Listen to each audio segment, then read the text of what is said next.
Alô, bom dia! Novamente nesse canal do YouTube, a nossa Escola Bíblica Dominical. Meu nome é Edmilson Duarte, você que não me conhece, nós somos ali da Primeira Igreja Batista da Nova Marabá e estamos aí hoje, nesse domingo, transmitindo a nossa lição de número 10.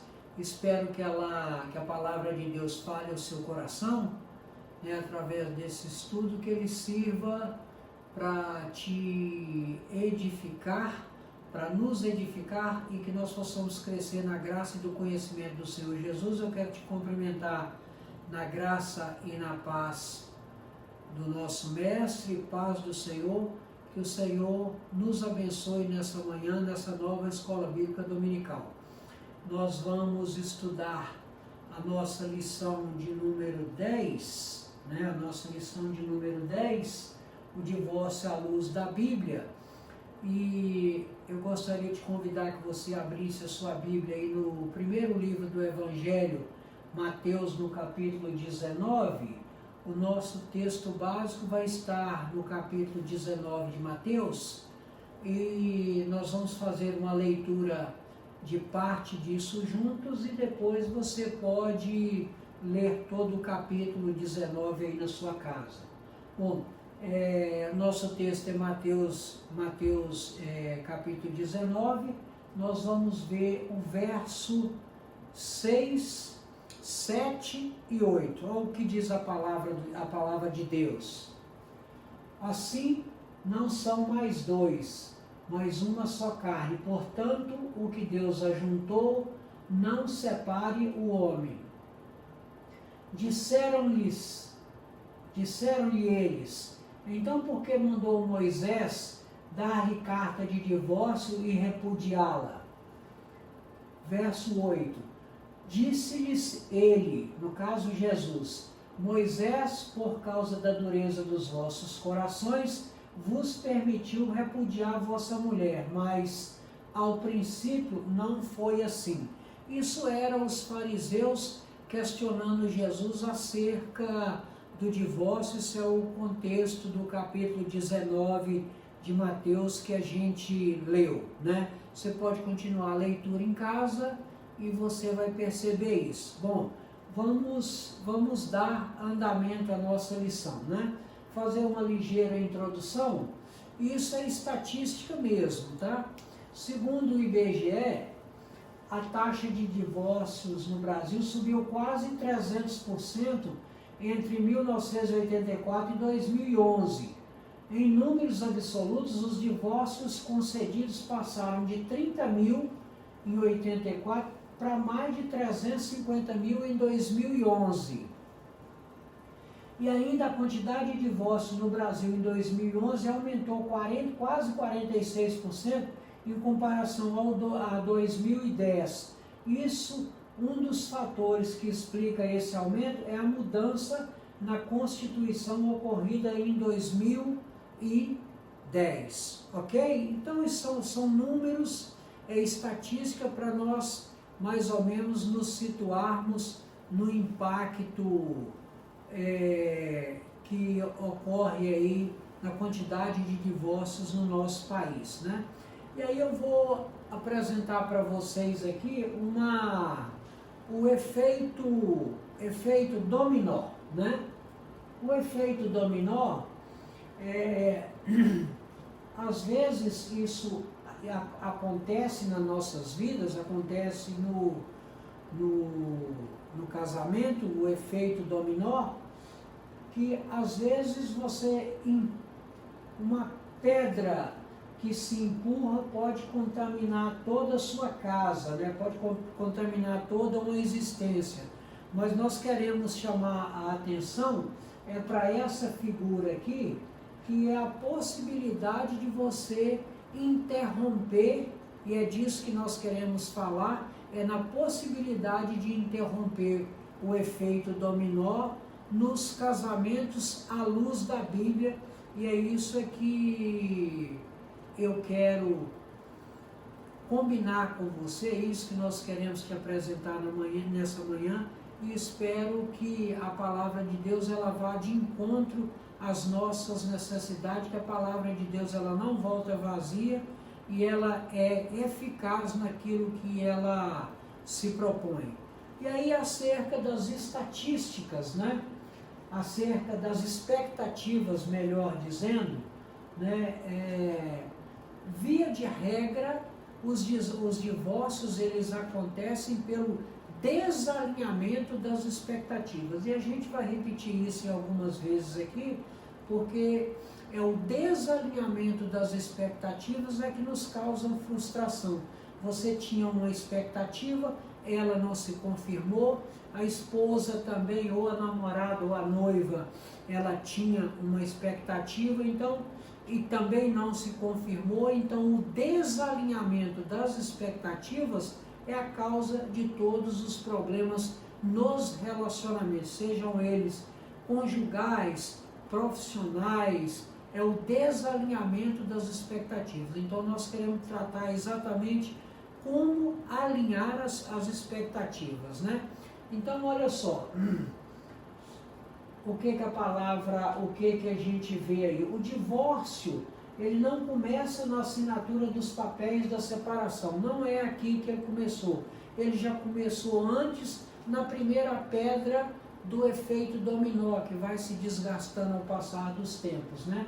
As causas às vezes estão passando desapercebidas, né? Você não está percebendo, mas o desalinhamento das expectativas lá vai se agravando ao longo do tempo e aí as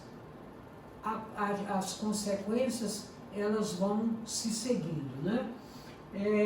E às vezes, como a gente não percebe, elas vão acontecendo nas atitudes corriqueiras, aquelas do dia a dia mesmo, o desalinhamento das expectativas nas atitudes corriqueiras, nos costumes e valores diferentes que cada um traz para dentro do relacionamento, né?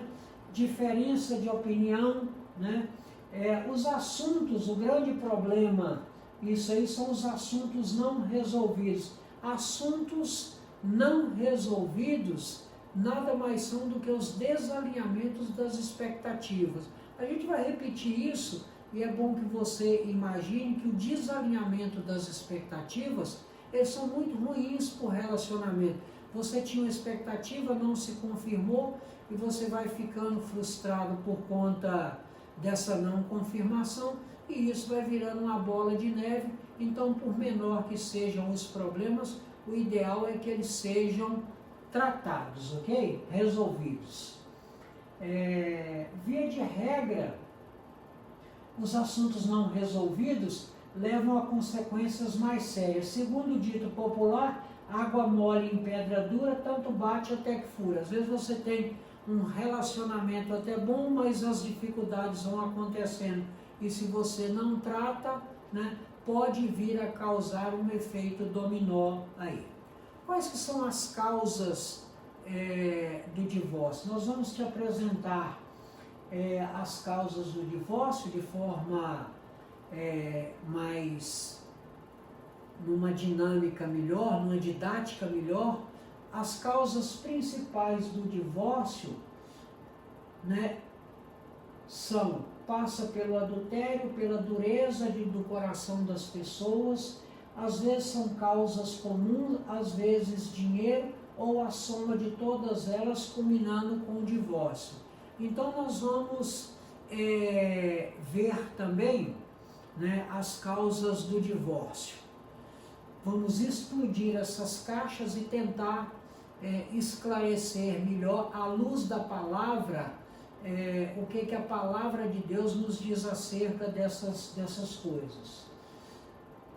Segundo Jesus, a origem dos problemas são tanto externas, no meio aonde a gente vive, quanto internas, né? O nosso coração nos motiva a agir. Coração é alma, mente e espírito ligado à vontade. Então, é isso que nos ensina Jesus. Lá em Mateus 15, olha o que ele nos ensina. Mateus 15, no verso 11.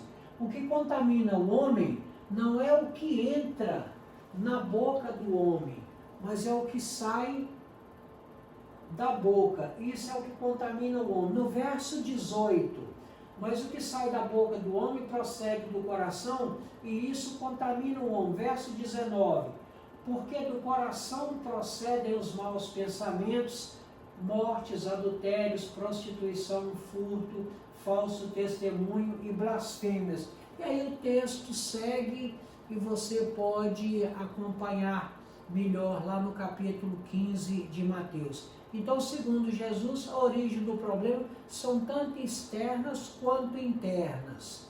Ainda nas causas do divórcio, eu vou te dar algumas referências para você fundamentar esse pensamento à luz da palavra, tanto no Antigo Testamento quanto no Novo Testamento. No Antigo Testamento, o assunto é tratado apenas na lei de Moisés, no qual encontramos 3 textos principais, em Deuteronômio 24, de 1 a 4, 22, de 13 a 19, 22 e 28 a 29, se você quiser fundamentar melhor essa argumentação, consulte esses 3 textos do Antigo Testamento.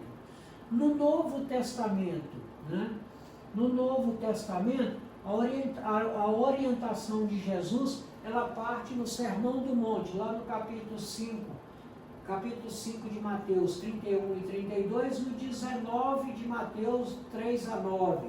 E também Paulo nos ensina o seguinte, em 1 Coríntios, no capítulo 7, verso de 10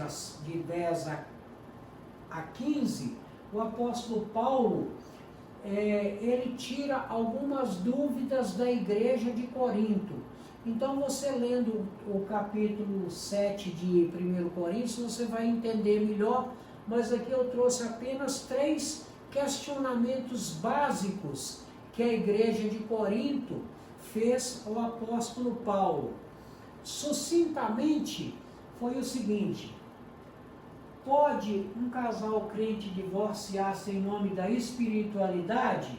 A resposta está lá no 10, do 10 ao 11, e Paulo diz não. Aí você vai ver o seguinte, o que Paulo nos diz assim, nos ensina? Ele diz o seguinte, que é bom que o homem não case.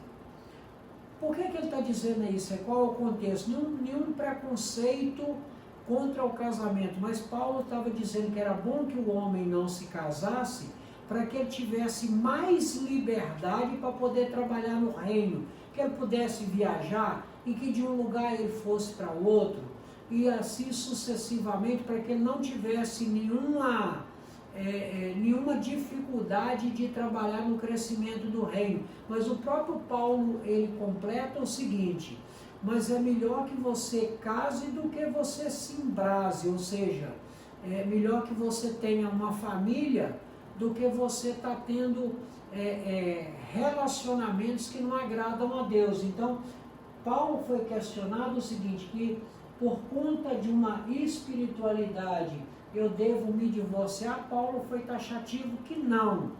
Você sirva a Deus juntamente com a sua família, porque a família é um projeto de Deus. Pode o cônjuge crente divorciar-se do cônjuge descrente quando ele nem deseja separação? Não. A Bíblia também diz o seguinte, que isso faz parte do jugo desigual. O ideal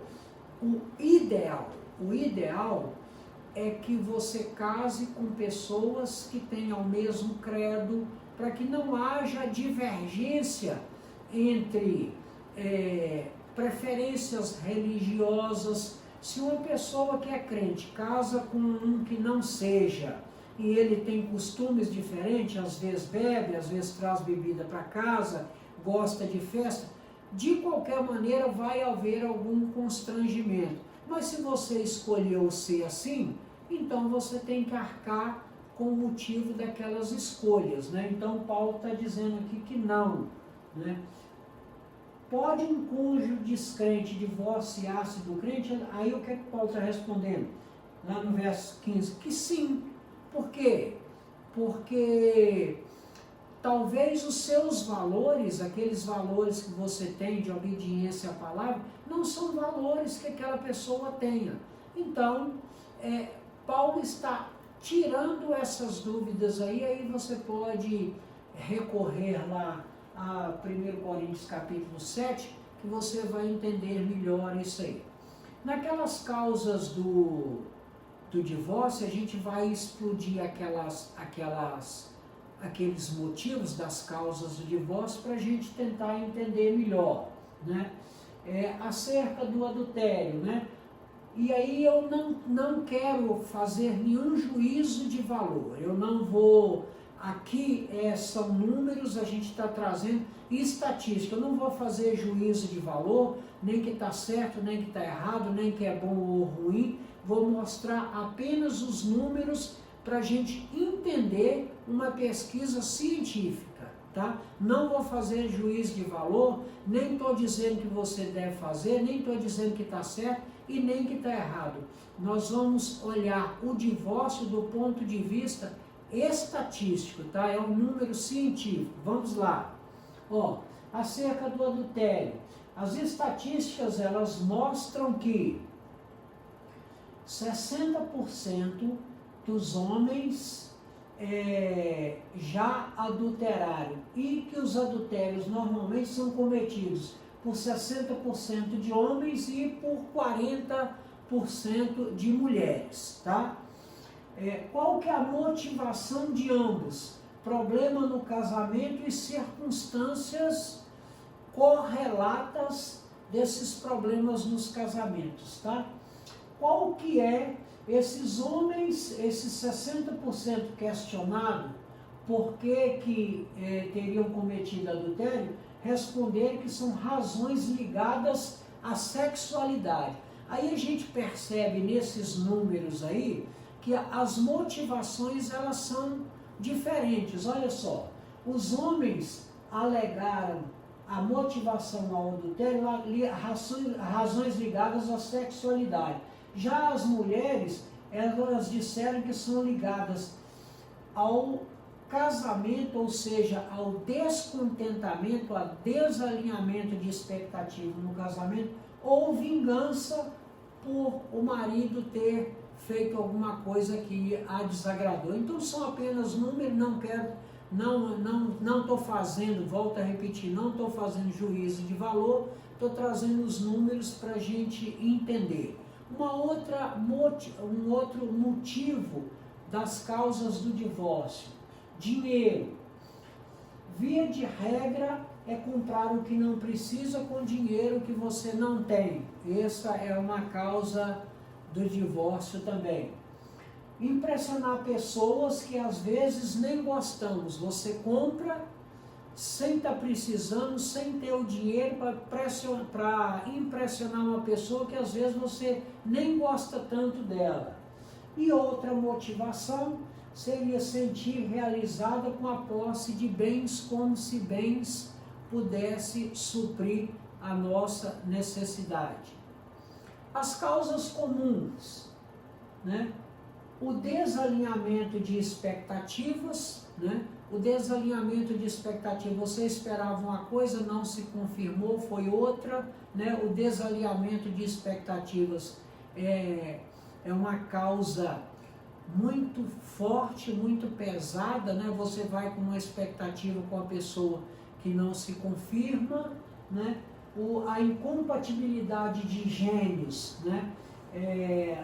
As pessoas se casam às vezes sem se conhecerem, então alegam a incompatibilidade de gênios, né? Um determinado pastor, outro dia, num sermão, disse o seguinte: para que uma pessoa possa conhecer a outra, é preciso que elas comam um saco de sal de 60 quilos juntos. Aí eu fiquei pensando, o que isso significa, um sal de 60 quilos juntos, duas pessoas comerem? Aí eu recorri à esposa para que ela me ajudasse nesse número, e a conta que nós fizemos que um casal, para poder comer um saco de 60 quilos de sal junto, ele leva 26 anos. Então, segundo aí a mensagem do pastor, para você conhecer uma pessoa é preciso comer um saco de 60 quilos junto, né? Nós temos também a ingerência dos pais. Muitas vezes os pais querem resolver os problemas dos filhos e essa ingerência dos pais é uma outra causa de divórcio, né? E as insatisfações emocionais. Uns mais carentes, outros menos carentes, então essas são as causas comuns, né? A outra causa também de divórcio é a dureza do coração, aquela que Jesus está se referindo lá no Sermão do Monte, no capítulo 5 de Mateus, né? A dureza do coração é não dar ouvido à palavra de Deus, porque eu volto a te dizer que o casamento, ele é o projeto, é o principal projeto de Deus, porque sem o casamento você não tem família, sem família você não tem igreja, você não tem sociedade, você não tem cultura de valores, né? Então, a família é o projeto de Deus, né? Então, a dureza do coração das pessoas faz com que a gente não dê ouvido à palavra de Deus, né? A indisposição de obedecer os preceitos de Deus, aquilo que é bom, aquilo que é perfeito, aquilo que é agradável, aquilo que é saudável, aquilo que é de boa fama. Paulo também nos ensina isso com muita clareza. A indisposição de obedecer os preceitos de Deus, inflexibilidade, intolerância, né, pela dureza dos corações. Qual a consequência do divórcio? Nós estamos vendo aí as causas do divórcio. Vamos ver agora as consequências do divórcio. Qual que é a consequência do divórcio? Nós vamos explodir essas caixas entendendo as consequências do divórcio para o casal, para os filhos, para a sociedade e para a igreja, né? Para o casal, quais são as consequências do divórcio? Quebra do projeto e da aliança feita com Deus, porque quando você se alia à sua esposa, aquela que você escolheu, você jura lá no altar, né? Você está fazendo primeiro um compromisso com Deus e depois com aquela esposa. De repente, ela deixou o pai, ela deixou os sonhos dela para seguir o seu. Então, a principal consequência para o casal é a quebra do projeto e da aliança feita primeiro com Deus e depois com aquela pessoa que você está se divorciando, né? E aí, a outra consequência para o casal é afloramento dos recalques e das amarguras. É dito que o amor e o ódio são sentimentos muito próximos. Então, normalmente, não é uma regra geral, mas acontece com muita frequência.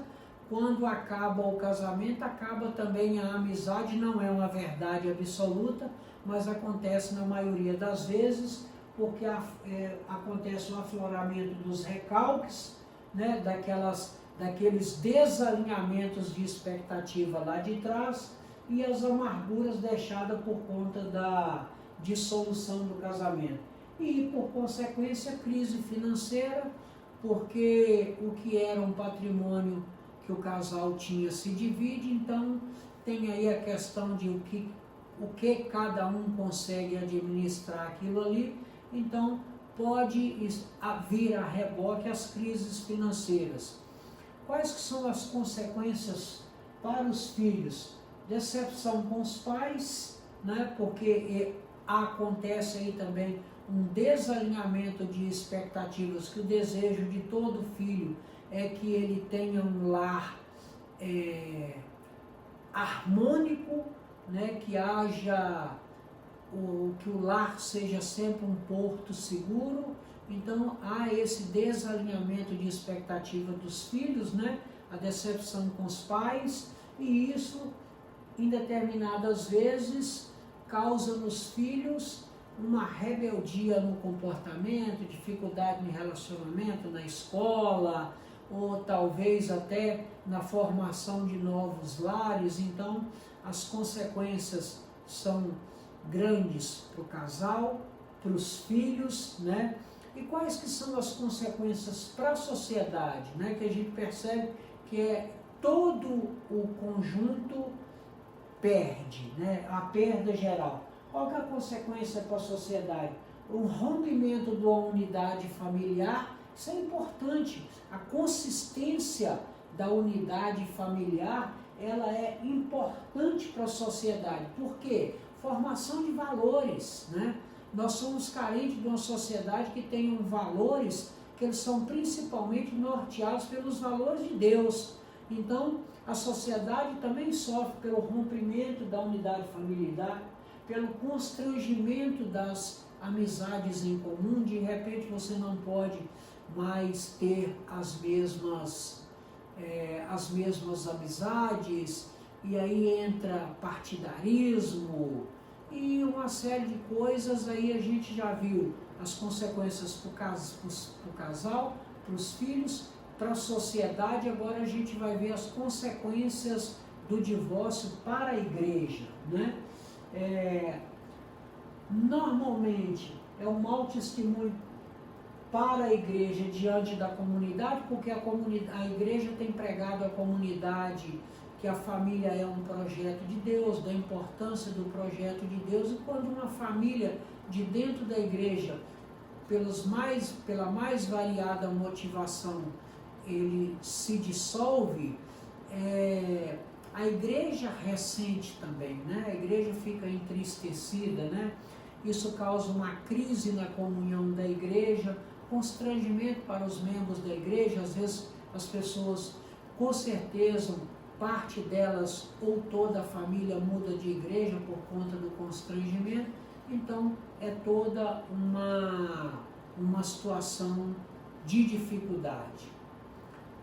Com toda essa dificuldade, como é que eu posso então proteger o meu casamento? Como é que você vai proteger o seu casamento? Da seguinte forma, né? Conquiste a exclusividade, né? De que maneira?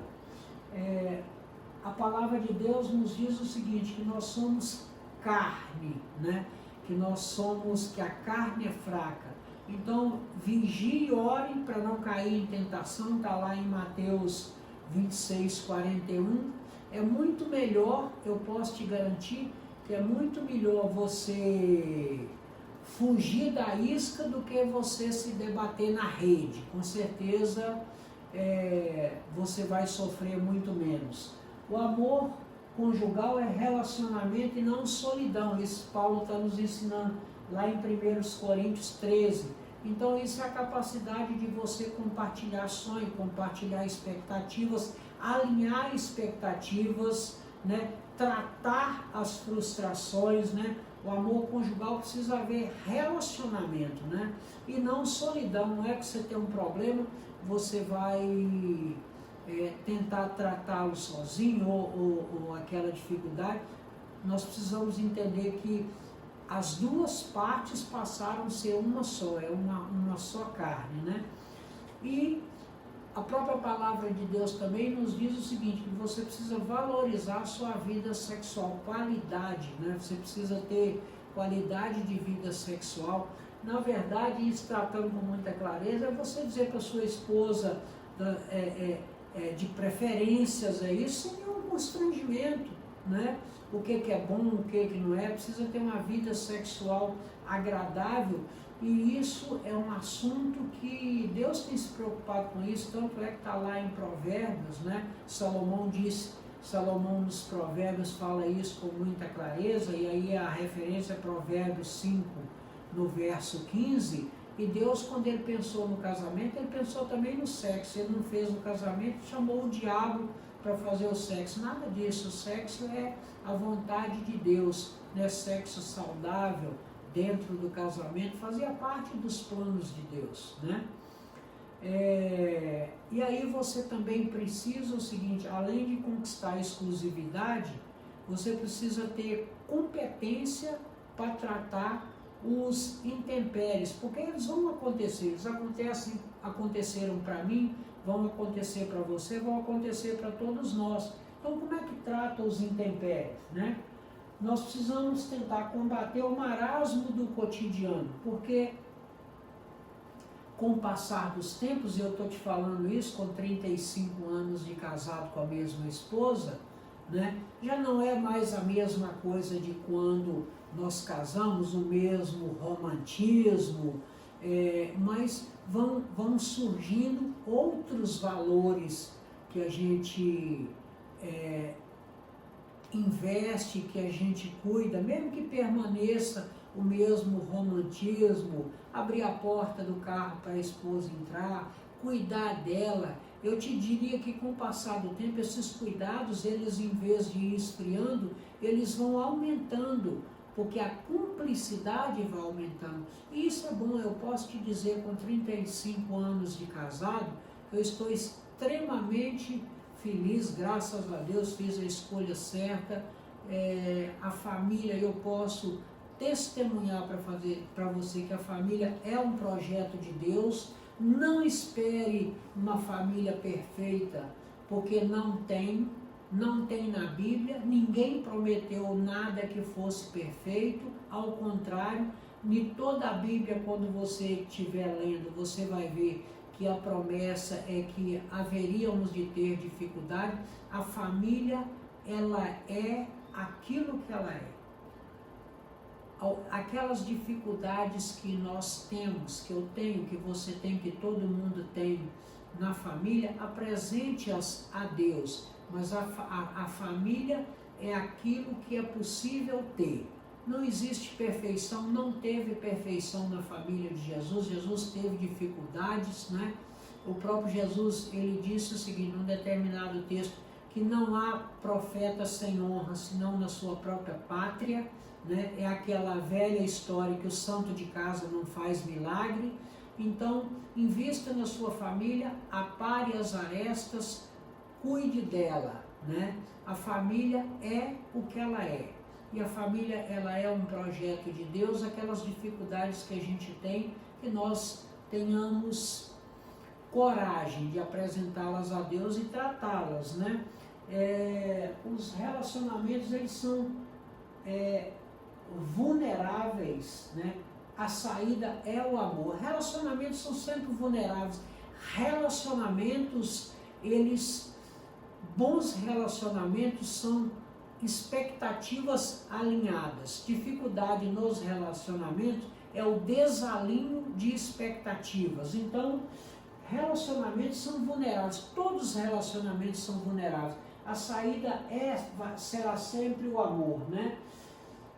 Por quê? A capacidade de perdoar, a capacidade de relevar, a capacidade da empatia, de eu me colocar no lugar da pessoa e sentir aquilo que ele está sentindo, a capacidade de entender que eu não sou perfeito, que se eu não sou perfeito eu não posso exigir perfeição do outro, né? Então, isso é o exercício do amor, é a capacidade que nós temos de refletir, de perdoar, de admitir que estamos errados ou de perdoar se o outro estiver errado.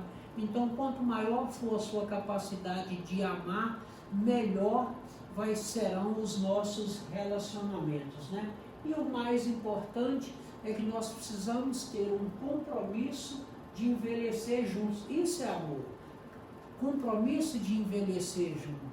Por isso que eu sempre tenho te dito o seguinte, às vezes você teve toda uma vida de dificuldade, ou não, isso não é uma regra geral, mas às vezes você teve uma vida de dificuldade e a esposa te ajudou nas suas dificuldades, e aí agora você está numa boa, aí você resolve trocar uma de 50 por duas de 25, e eu posso te garantir que isso não vai ser um bom negócio, né? Eu posso te garantir que você, lá no final, você vai se arrepender. Então eu quero te dar um conselho, que você não deva trocar a sua guerreira por uma aventureira, porque na hora que essas coisas materiais elas podem passar, mas o que fica é o amor. Então, não troque a sua guerreira por uma aventureira. Você não vai fazer um bom negócio. Creia nisso, né? Estou te falando que isso não é um bom negócio. Eu nunca fiz, mas os que fizeram, eu não tenho inveja deles. Não troque a sua companheira por uma... Não troque a sua guerreira por uma aventureira. Ok, querido? Fixe na palavra de Deus.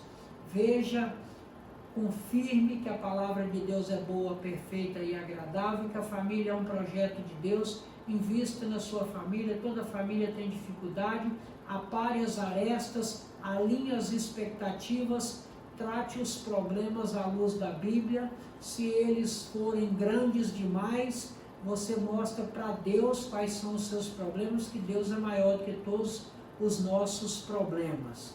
E eu quero concluir com essa aplicação pessoal, né, que se ela for boa para você, você reflita nela da seguinte maneira: quando entendemos que a declaração bíblica de que o casamento deve ser para toda a vida, percebemos as vantagens que ele oferece. Se você entende que o casamento é para toda a vida, você vai perceber as vantagens, né? Que as vantagens são o seguinte: que nós seremos capazes de vencer os momentos de esfriamento no romantismo, né? Tem até, na minha terra, tem até uma brincadeira que diz o seguinte, que o casal de namorado, logicamente você não vai fazer isso, é só para ilustrar, para poder alegrar o assunto. O casal de namorado sentado na praça, a nuvem cobriu a lua, aí a namorada disse para o namorado: querida, a lua escondeu. Aí o namorado disse: não, porque ela ficou com vergonha da sua beleza. Passado 30 anos, o mesmo casal estava sentado na praça, com a lua bonita, e a nuvem cobriu de novo a mesma lua, e a esposa, disse: oh, querido, olha, a nuvem cobriu a lua. Aí o marido, já depois de 30 anos, que você não faça isso jamais, ele diz: você não está vendo que vai chover, sua burra? Então, assim, que a gente não permita que, com o passar do tempo, o respeito, o carinho, o romantismo acabe ou diminua. Se você abrir a porta do carro, continue abrindo a porta do carro. Se você pegava a sacola que estava na mão dela, continue. Invista no seu relacionamento, né? Não permita que o cotidiano destrua o seu relacionamento, né? Não permita, né, o esfriamento do romantismo. As variações sofridas no relacionamento são compensadas pela disciplina em manifestar o amor ágape. E o que é amor ágape? Amor ágape é aquele que vem de Deus, né? O amor eros é aquele do erotismo mesmo, né? E o amor filo é aquele que Deus nos trata como filho, como filhos, mas o que nós estamos tratando aqui é do amor ágape, é o amor de Deus mesmo, né? Para que a gente possa entender. E seremos capazes de fazer a aliança matrimonial funcionar como resultado do nosso compromisso com Deus e com o próprio casamento. Porque quando você fez lá aquele compromisso, você fez um compromisso primeiro com Deus e depois com sua esposa. Não permita que isso acabe. Ok, querido? Era o que a gente tinha para compartilhar com você. Espero que isso vá de encontro à sua necessidade. E queremos te convidar para a nossa próxima aula, o nosso próximo estudo, que é a lição de número 11, que são as causas e consequências do divórcio. Então continue conosco, né? Enquanto nós não estivermos reunidos lá no nosso templo, nós estaremos nesse canal. Obrigado por você ter assistido até o final. Que Deus te abençoe e te guarda, que faça resplandecer o seu rosto sobre ti, tenha misericórdia de ti e te dê a paz. Fique na paz do Senhor, graça e paz, que Deus te abençoe. faça prosperar o trabalho das suas mãos, te dê uma semana de vitória, que os anjos do Senhor acampem ao seu redor, te livre de todo o mal e conceda o desejo do seu coração. Fique na paz do Senhor, um bom domingo, tchau, obrigado.